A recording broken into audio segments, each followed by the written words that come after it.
Աշխարհի տարբեր երկրներից բեռնափոխադրումները խափանումների են բախվում ԱՄՆ-ում։ Ամերիկյան մաքսատուրքերի ազդեցությունը համաշխարհային տնտեսության վրա բացահայտել է Նիդերլանդների առևտրի և լոգիստիկայի բիզնես ասոցիացիան Ivo Fendex-ը։ Մենք այժմ տեսնում ենք աշխարհի 80 կոնտեյներային նավեր, որոնք կամ փոխել են կամ չեղարկել են իրենց երթուղիները։ Սա կազմում է բեռնատար նավերի ընդհանուր թվի 20%-ը, ասել է ասոցիացիայի մամուլի խոսնակ Ռենատե Վեյգմանը, հավելելով, որ ասոցիացիան մտահոգված է չեղարկված կամ շեղված երթուղիների մեծ թվով։ Նա հավելել է, որ նույնիսկ COVID-19-ի համավարակի գագաթնակետին միայն մոտ 50 կոնտեյներային նավեր կատարեցին երթուղու փոփոխություններ։ Սա ենթադրում է, որ սակագները լուրջ ազդեցություն են ունենում առևտրի վրա և մոտ ապագայում կարող են ավելի շատ խափանումներ լինել։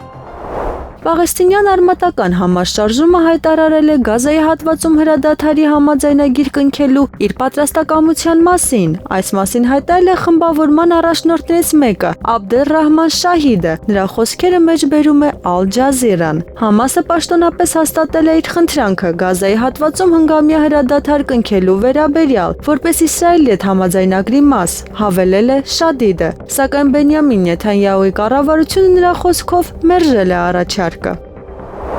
Volkswagen ընկերությունը հայտնել է, որ 2025 թվականի առաջին եռամսյակում իր հիմնական ապրանքանիշերի խմբի շահույթը նվազել է 46.3%-ով, հասնելով 1.12 միլիարդ եվրոյի, նախորդ տարվա 2.08 միլիարդ եվրոյի փոխարեն։ Գլխավոր պատճառները ԵՄ ածխածնային արտանետումների սահմանաչափը չհասնելու համար հաշվարկված 600 միլիոն եվրո տուգանքի պաշար, ԱՄՆ-ի մաքսային նոր քաղաքականության հետևանքով ապրանքային պահուստի արժեզրկում։ Հատկապես ծանր հարված է կրել Volkswagen-ի ուղևորատար ավտոմեքենաների բաժինը, որի շահույթը կրճատվել է 85%-ով, կազմելով ընդամենը 112 միլիոն եվրո, հայտնում է Reuters-ը։ Եվրամիությունը ներկայումս քննարկում է մի նոր առաջարկ, որը կարող է ավտոարտադրողներին տրամադրել 3 տարի ժամանակ, փոխարենը 1 տարվա, արտանետումների թիրախներին հասնելու և էկոլոգիապես մաքուր մեքենաների վաճառքը խթանելու համար։ Volkswagen-ը, ինչպես և այլ արտադրողներ, սպասում է կանոնակարգման փոփոխություններին, շուկայում դիրքերն ամրապնդելու և բնապահպանական չափորոշիչներին համապատասխանելու նպատակով։ ԱՄՆ նախագահ Դոնալդ Թրամփի վարչակազմը առաջարկում է կասեցնել ամերիկյան ներդրումները ՄԱԿ-ին, ՅՈՒՆԵՍԿՕ-ին և ԱՀԿ-ին։ Այս մասին ասվում է ԱՄՆ դաշնային բյուջեի նախագծում 2026 ֆինանսական տարվա համար։ ՆԱՏՕ-ի գլխավոր քարտուղարկ Մարկ Ռյուտեն առաջարկել է, որ դաշնակիցները ՀՆԱ-ի 3.5%-ը ծախսեն պաշտպանության վրա և ևս 1.5%-ը պաշտպանության հետ կապված այլ ծախսերի համար, հաղորդում է Reuters-ը, հղում անելով իր աղբյուրներին։ Ապրիլի վերջին Ռյուտեն հայտարարել էր, որ ՆԱՏՕ-ի տարածքի անվտանգությունն ապահովելու համար դաշինքի անդամ պետությունները պետք է պաշտպանության վրա ծախսեն ՀՆԱ-ի զգալիորեն ավելի քան 3%-ը, ներկայիս 2%-ի պահանջի համեմատ, որը դեռ բոլոր երկրները չեն կատարել։ Չիլիի ազգային աղետների կառավարման ծառայության տնօրեն Ալիսիա Սերբյանը հայտարարել է, որ Մագալյանես շրջանի բնակիչների տարհանումը, որը հայտարարվել է ցունամիի սպառնալիքի պատճառով, չեղարկվել է։ Քաղաքացիների կանխարգելիչ տարհանումը վերացվել է, սակայն նրանց դեռևս արգելվում է մոտենալ լողափերին և ափամերձ տարածքներին, մինչև ռազմածովային հիդրոգրաֆիկ և օվկիանոսագրական ծառայության հետագա ծանուցումը, մամուլի ասուլիսում ասել է Սերբյանը։ Հիշեցնենք, որ Չիլիի հարավում 7.5 մագնիտուդով երկրաշարժ էր տեղի ունեցել, հայտարարվել էր ցունամիի վտանգ։ Երկրի սեյսմոլոգիական և արտակարգ իրավիճակների ծառայությունը հայտնել էր, որ ցունամիի սպառնալիքի պատճառով անհրաժեշտ է տարհանել Մագալյանես շրջանի ափամերձ տարածքը։ Արցախի падգամավորները պատրաստվում են նախագահական ընտրությունների։ Սամվել Շահրամանյանի պաշտոնավարման ժամկետը 19 օրից կավարտվի նախընտրական քննարկումներին, որ ակտիվ շարունակվում են։ Չեն մասնակցում Սամվել Բաբայանի գլխավորած կուսակցության միասնական հայրենիք խմբակցության падգամավորները։ Նրանք ոչ մի հարցում միասնական չեն падգամավորների հետ։ Ազատության հետ զրույցում ասել է Արդարություն խմբակցության падգամավոր Մետաքսե Հակոբյանը։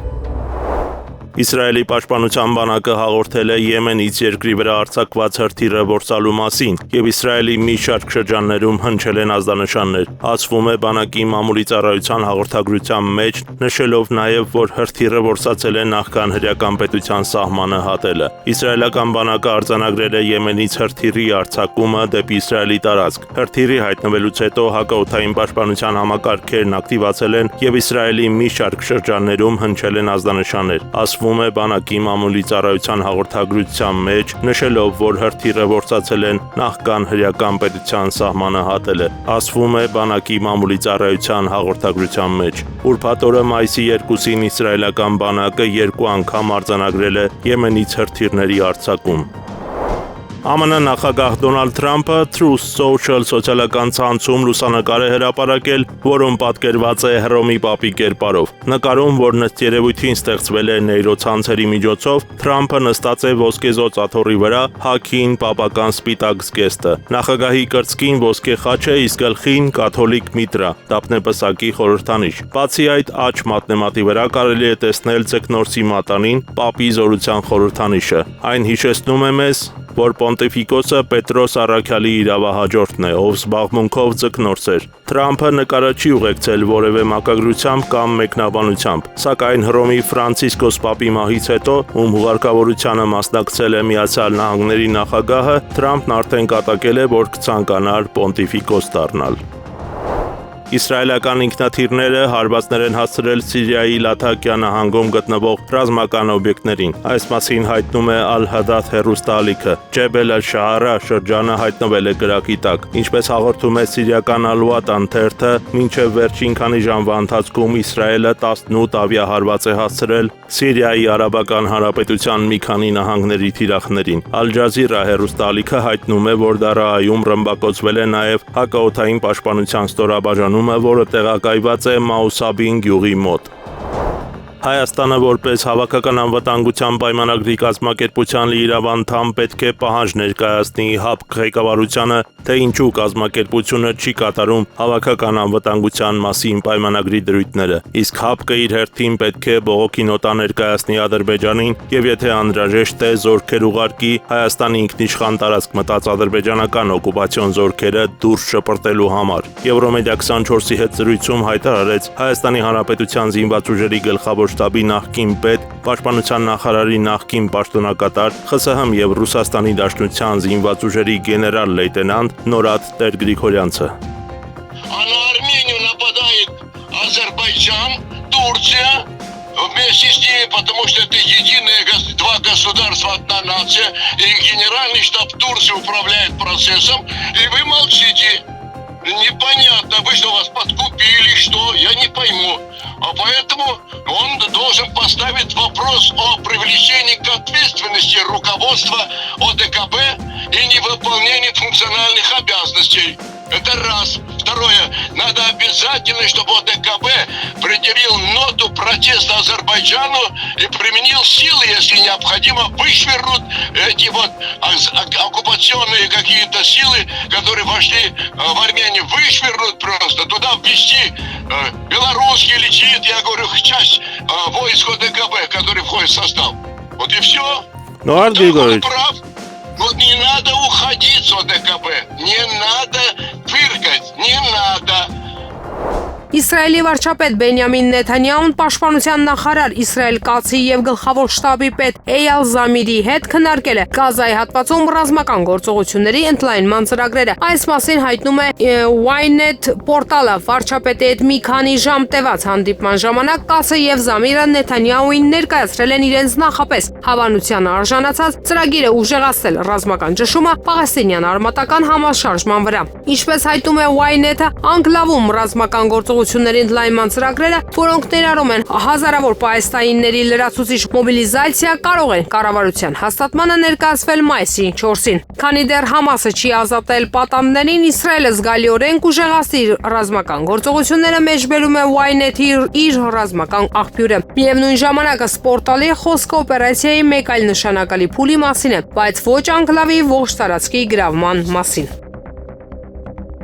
Երևանի քաղաքապետ Տիգրան Ավինյանն այսօր մայիսի 3-ին խուսափեց պատասխանել նոր Նորքի թաղապետի մասնակցության միջադեպի մասին լրագրողների հարցերին ի պատասխան Ավինյանը կարճ պատասխանեց. գնահատական կլինի։ Ավինյանը նաև անպատասխան թողեց թաղապետի հրաժարականի մասին հարցը։ Հիշեցնենք, որ ապրիլի 30-ին առավոտյան նոր Նորքի թաղապետարանի շենքում ծեծ կրտուկ է տեղի ունեցել։ Թաղապետարանի աշխատակիցները թաղապետի մասնակցությամբ ծեծի են ենթարկել ակտիվիստ Արտուր Չախոյանին։ Երևանի քաղաքապետարանը դեռևս որևէ գնահատական կատարվածին չի տվել։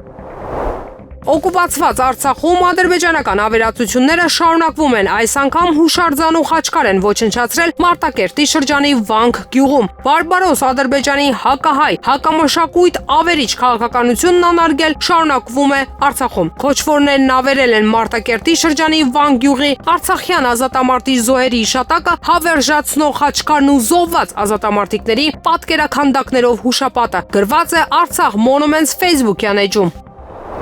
Միացյալ Նահանգները չի հրաժարվել ուկրաինական ճգնաժամի կարգավորման գործում միջնորդի իր դերից, սակայն դա տեղի կունենա Կիևի եւ Մոսկվայի միջև բանակցություններում առաջընթացի բացակայության դեպքում։ 10-ի փոխանցմամբ հակամարտության կարգավորման գործընթացից ԱՄՆ-ի դուրս գալու այս պայմանը նշել է ԱՄՆ պետդեպարտամենտի մամուլի ծառայության ղեկավար Թեմի Բրյուսը Fox News-ին տված հարցազրույցում։ Այս պահին մեր դիրքորոշումը մնում է նույնը, սակայն եթե առաջընթաց չլինի, դա կփոխի եւ այս փոփոխությունը կվերաբերի մեր որպես միջնորդի գործողություններին, ասել է Բրյուսը։ Ավելի վաղ Բրյուսը հայտարարել էր, որ Վաշինգտոնը այլևս չի մտադրվում միջնորդի դեր խաղալ բանակցություններում։ Նա ասել էր, որ աշխատանքը պետք է կատարվի Ռուսաստանի եւ Ուկրաինայի միջև եւ ԱՄՆ պաշտոնյաները պատրաստ չէին միանգամից թռչել աշխարհի մյուս ծայրը հանդիպումները մոդերացնելու համար։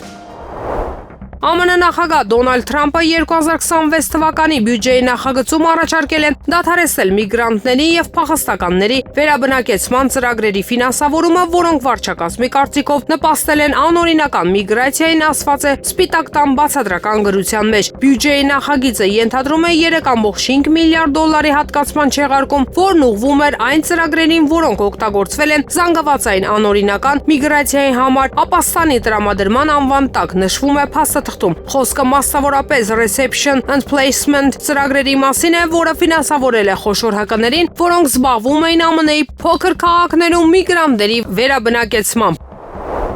Կաթոլիկ եկեղեցին Հռոմի Պապ Ֆրանցիսկոսի մահից հետո պետք է նոր առաջնորդ ընտրի։ Երբ Հռոմի Պապը մահանում կամ հրաժարական է տալիս, կաթոլիկ եկեղեցու կառավարումն անցնում է կարդինալների կոլեգիային։ Կարդինալները եպիսկոպոսներ եւ Վատիկանի պաշտոնյաներ են ողջ աշխարհից, որոնք անձամբ ընտրվում են Հռոմի Պապի կողմից եւ ճանաչելի են իրենց յուրահատուկ կարմիր զգեստերով։ Հռոմի Պապի մահվանից կամ հրաժարականից հետո նոր Պապի ընտրության գործընթացը կոչվում է կոնկլավ, որը լատիներենից թարգմանվում է որպես փակ սենյակ։ Կոնկլավին մասնակցում են միայն այն կարդինալները, որոնց 80 տարին դեռ չի բոլորել։ Մայիսի 7-ին 133 կարդինալներ, որոնցից յուրաքանչյուրը Հռոմի կաթոլիկ եկեղեցու ապագա ղեկավարի պոտենցիալ թեկնածու է, կհավաքվեն կոնկլավի Հռոմի Պապի ընտրությունների փակման համար։ Դրանք ավանդաբար անցկացվում են Սիքստինյան մատուրում, որը հայտնի է Միքելանջելոյի որմնանկարներով։ Այս վայրը դարձել է կոնկլավի վայր։ Վերջին կոնկլավը տեղի է ունեցել 2013 թվականին, երբ ընտրվել է արգենտինացի Խորխե Մարիո Բերգոլիոն, որը կոչվել է Ֆրանցիսկոս Պապ։ Այն ժամանակ պայմանները մի փոքր այլ են։ Հռոմի կաթոլիկ եկեղեցու նոր ղեկավարի կարիք կար ոչ թե հովապետի մահից հետո, այլ գահից հրաժարվելուց հետո։ Բենեդիկտոս 16-րդից առաջ դա տեղի է ունեցել 600 տարի առաջ, այսինքն բոլորովին այլ ժամանակներում։ Այնուհետև Վատիկանում խաղաղության մեջ պատվավոր Պապի արկայությունը բազմաթիվ շարժումների տեղիք տվեց, որ Ֆրանցիսկոսը չի կարող համարվել իսկական Պապ։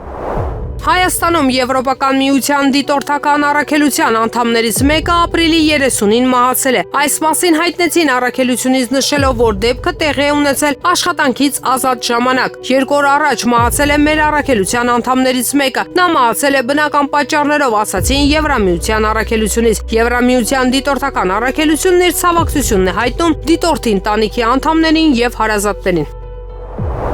Հայաստանի արտաքին պարտքը 2010 թվականից ի վեր աճել է 2.6 անգամ, ասվում է Եվրասիական տնտեսական հանձնաժողովի զեկույցում։ Նշվում է, որ արտաքին պարտքն աճել է Հայաստանում 4.7%-ով, Ղազախստանում 0.7%-ով, Қырғызստանում 12.8%-ով։ Պարտքի ամենամեծ աճը գրանցվել է Հայաստանում։ Մայիսի 2-ին Միավորված ազգերի կազմակերպությունում Հայաստանի Հանրապետության մշտական ներկայացուցիչ Պարույր Հովհաննիսյանն իր հավատարմագրերն է հանձնել ՄԱԿ-ի գլխավոր քարտուղար Անտոնիո Գուտերեշին։ Հավատարմագրերի հանձնման պաշտոնական արարողությանը հաջորդած ՄԱԿ-ի ԳՔ հետ ունեցած առանձնազրույցի ընթացքում կարևորելով ՄԱԿ-ի հետ հարաբերությունների հետևողական ընդլայնումը, դեսպան Հովհաննիսյանը ներկայացրել է ՄԱԿ կենսաբանական բազմազանության մասին կոնվենցիայի կողմերի 17-րդ համաժողովը COP17 2026 թվական Հայաստանում հյուրընկալելու կապակցությամբ Հայաստանի Հանրապետության կառավարության կողմից ձեռնարկող քայլերը։ Արքայազն Հարին ցանկանում է վերջ դնել թագավորական ընտանիքի անդամների հետ իր կոնֆլիկտին։ Նա հաշտության իր պատրաստակամության մասին խոսել է BBC-ին տված հարցազրույցում։ Իմ եւ իմ ընտանիքի որոշ անդամների միջև այնքան շատ տարաձայնություններ կային։ Ես կցանկանայի հաշտվել ընտանիքիս հետ, անիմաստ է շարունակել պայքարել, կյանքը թանկ է։ Ասաց Արքայազն Հարին, Չարլզ III թագավորի եւ արքայադուսր Դիանայի կրտսեր որդին ասել է, որ հայրը չի խոսի իր հետ այս անվտանգության անհետեթության պատճառով, բայց Հարին, որը նաև Սասեքսի դուքսի տիտղոստ է կրում, այլևս չի ցանկանում կռվել, քանի որ չգիտի, թե որքան ժամանակ է մնացել հորը։ Սակայն նա խոստովանեց, որ իրեն ցնցել է Անգլիայի եւ Ուելսի վերաքննիչ դատարանի որոշումը, որը որոշել էր, որ ոչ ինքը, ոչ էլ իր կինն ու երեխաները իրավունք չունեն պետական պաշտպանություն ստանալու Մեծ Բրիտանիա կատարած այցելությունների ժամանակ։ Այս առումով Արքայազնը ընդհանրապես պատրաստ չէ այցելել երկիր։ ԱՄՆ վարչակազմը առաջարկում է 2026 թվականի ֆինանսական տարում գրեթե 1/4-ով կրճատել ԱՄՆ ազգային օդագնացության եւ տիեզերական տարածության վարչության ծախսերը։ Այս մասին վկայում է Սպիտակ տան կողմից հրապարակված հաջորդ ֆինանսական տարվա դաշնային բյուջեի նախագիծը։ Համաձայն կից հղման փաստաթղթերի կառավարությունը ցանկանում է, որ ԱՄՆ կոնգրեսը հաջորդ տարի ՆԱՍԱ-ի աշխատանքների համար հատկացնի 18.8 միլիարդ դոլար։ Մինչդեռ 2025 թվականի ֆինանսական տարում, նշում է Սպիտակ տունը, այս նպատակների համար հատկացվել է 24.8 միլիարդ դոլար։ Այսպիսով նշվում է հղման մեջ խոսքը ՆԱՍԱ-ի բյուջեի 24.3%-ով կրճատման մասին է։ Առաջարկվել է կրճատել ՆԱՍԱ-ի աշխատանքի գրեթե բոլոր հիմնական ոլորտները, այդ թվում միջազգային տիեզերակայանը։ Միջազգային տիեզերական կայանի ֆինանսավորումը նախատեսվում է կրճատել 508 միլիոն դոլարով, ինչպես նաև կրճատվել են մի շարք գիտական նախագծեր, որոնք կապված չեն մարդու կողմից իրականացվող տիեզերական հետազոտությունների հետ։ Դրանց թվում է Մարսի ապարների նմուշներ հավաքելու եւ երկիր վերադարձնելու նախագիծը։ Միաժամանակ նախատեսվում է, որ ազդակազմով տիեզերական ծրագրերի ընդհանուր ծախսերը կաճեն 647 միլիոն դոլարով։ Սպիտակ տունը ընդգծում է, որ իր նպատակն է վերադառնալ Լուսին Չինաստանից առաջ եւ մարդկանց վայրեժ կատարել Մարսի վրա։ Սպիտակ տան աշխատակազմի ղեկավար տեղակալ Ստիվեն Միլլերը նախագահի ազգային անվտանգության հարցերով օգնականի պաշտոնի համար առաջատար թեկնածուն է։ Այս մասին հաղորդում է Axios պորտալը, հղում անելով իր աղբյուրներին։ Հրատարակության համաձայն Միլլերը ամերիկացի առաջնորդի ամենահին եւ ամենավստահելի գործընկերներից մեկն է։ Սպիտակ տան աշխատակազմի ղեկավարի տեղակալը ակտիվորեն առաջ է մղում Միացյալ Նահանգներ անօրինական ներգաղթի դեմ պայքարին ուղղված քաղաքականությունը։ Ուկրաինան պետք է արագացնի սեփական բալիստիկ զենքի ստեղծումը իր ուժերը ապահովելու համար, քանի որ դա անվտանգության արդյունավետ երաշխիքներից մեկն է։ Ուրբաթ օրը մայիսի 2-ին իր երեկոյան ելույթում հայտարարել է Ուկրաինայի նախագահ Վոլոդիմիր Զելենսկին։ Այս մասին հայտնում է 24-րդ ալիքը։ Խնդիրն այն է, որ հնարավորինս արագացնենք մեր ուկրաինական բալիստիկայի ստեղծումը, մեր հեռահար կարողությունները Ուկրաինայի անվտանգության հստակ եւ արդյունավետ երաշխիքն են, նշել է Ուկրաինայի նախագահը։ Հիշեցնենք, որ անցյալ ամիս Վոլոդիմիր Զելենսկին նշել էր, որ ուկրաինական պաշտպանական համալիրն արտադրում է ավելի քան 1000 տեսակի զենք, այդ թվում հրետանային արկեր, հրթիռներ, հեռահար զենքեր, անօդաչու սարքեր եւ շատ ավելին։ Իդեպ ուկրաինական պաշտպանական արդյունաբերությունը Ռուսաստանի լայնածավալ ներխուժման շրջանում աճել է 35 անգամ։ 2025 թվականին արդյունաբերական արտադրանքի հնարավորությունը կազմում էր մոտ 1 միլիարդ դոլար, իսկ 2025 թվականին այն աճեց մինչև 35 միլիարդ դոլարի։ Խարկովում պայթուններ են որոտացել։ Իր տելեգրամ ալիքում հայտնել է Խարկովի մարզի տարածաշրջանային ռազմական վարչակազմի ղեկավար Օլեգ Սինեգուբովը։ Խարկովի շրջաներից մեկի բնակիչները լսել են հզոր պայթյուններ, գրել են ավելի ուշ հավելելով, որ քաղաքի մի քանի շրջաներում որոտացել են մի շարք պայթյուններ։ Նախնական տվյալներով 6 մարդ վիրավորվել է, բժիշկները անհրաժեշտ օգնություն են ցուցաբերում։ Սումիում տեղի ունեցած պայթյունների մասին էլ հայտնել են Սուսպիլնեն եւ RBK Ուկրաինան։ Սումիի եւ Խարկովի մարզերում հայտարարվել է օդային հարձակման տագնապի ռեժիմ։ Տագնապի ազդանշաններ են հնչում նաև Կիևի, Չեռնիգովի, Պոլտավայի մարզերում եւ Չերկասիի մարզի մի քանի շրջաններում։ Տավուշում ներկայումս բնակվող արցախցի 561 ընտանիքներից 3-ն ապահովել է բնակարանով, այս մասին հայտնում է Տավուշեցի լրագրող Ոսկան Սարգսյանը։ Տավուշի մարզպետարաններից տեղեկացել են, որ 2023 թվականի աշնանը Արցախից բռնագաղթածներից Տավուշի մարզում բնակություն է հաստատել 2970 անձ, 780 ընտանիք։ Նրանց մի մասը հեռացել է Տավուշից։ Տավուշի մարզպետ Հայկ Խալումյանին հարցրել եմ ապրիլի 25-ի դրությամբ Տավուշի մարզում Արցախից բռնագաղթած քանի անձ է բնակվում, Արցախից բնագաղթած քանի ընտանիք է բնակարանային ապահովման պետական ծրագրով ապահովել բնակարանով, նշել է նա։ Մարզպետարանից պատասխանել են 2025 թվականի ապրիլի 25-ի դրությամբ Տավուշի մարզում բնակվում է Լեռնային Ղարաբաղից բռնի տեղահանված 561 ընտանիք եւ 1947 անձ, իսկ բնակարանային ապահովման պետական ծրագրով մարզում 3 ընտանիք ապահովել է բնակարանով։ Նիկոլ Փաշինյանին անվստահության գործընթաց չնախաձեռնելու ժամանակագրությունն այս պահին ունի այս տեսքը։ Այս մասին իր Facebook-յան էջում գրել է հասարակական քաղաքական գործիչ Էդգար Ղազարյանը։ Քաղաքացիական պայմանագիր խմբակցության падգամավոր Արսեն Թորոսյանը հրապարակային կերպով առանց ընթերցելու պատռել է իրեն հասցեագրված մեր կողմից ուղարկված գրությունը։ Քաղաքացիական պայմանագիր խմբակցության падգամավոր Թագուհի Ղազարյանը գրավոր պատասխանել է մեր գրությանը, նշելով, որ չի պատրաստվում նախաձեռնել նման գործընթաց։ Հայաստան խմբակցության բոլոր падգամավորների անունից տարածվել է հայտարարություն, որտեղ նշված են այդ գործընթացն իրենց կողմից չնախաձեռնելու, իսկ այլոց նախաձեռնության դեպքում իրենց միանալու անհասկանալի նախապայմաններ։ Քաղաքացիական պայմանագիր Հայաստան եւ պատիվ ունեմ խմբակցությունների մի շարք падգամավորներ հանդես են եկել հարցազրույցներով, որոնցից պարզ է դառնում, որ դեռևս որևէ падգամավոր առայժմ չի պատրաստվում նախաձեռնել Նիկոլ Փաշինյանի անվստահություն հայտնելու գործընթաց։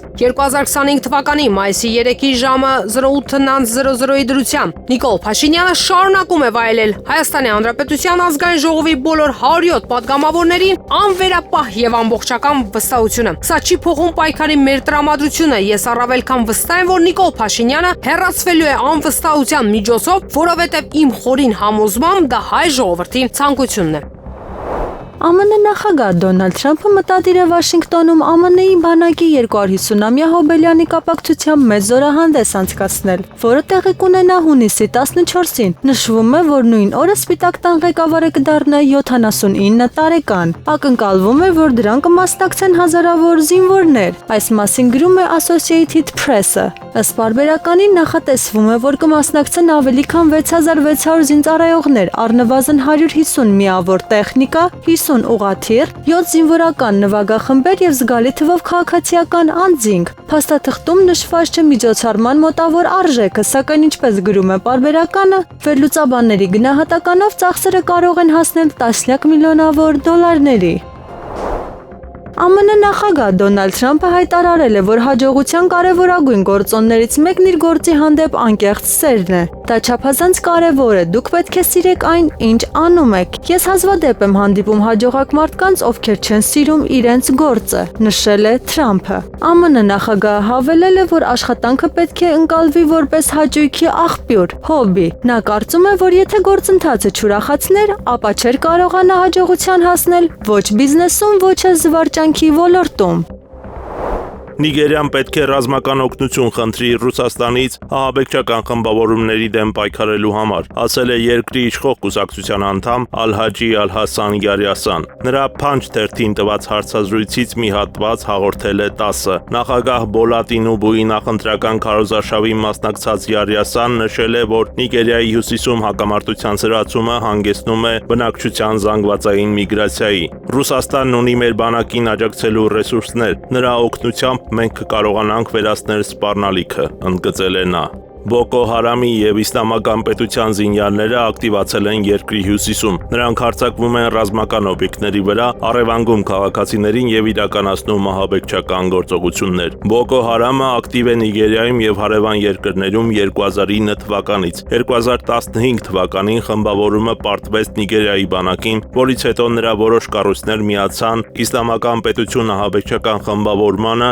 Իսլամական պետություն Արևմտյան Աֆրիկայում անվան տակ։ Նախագահ Տինուբուն խորապես մտահոգված է իրավիճակով։ Ռուսաստանի օգնությունը թույլ կտա մեզ արմատապես լուծել խնդիրը, ասել է Յարյասան։ Ապրիլի 20-ին հաղորդվեց, որ Նիգերիայի կենտրոնական մասում գտնվող Բենուե նահանգում զինյալների կողմից իրականացված հարձակումից առնվազն 56 մարդ է մահացել։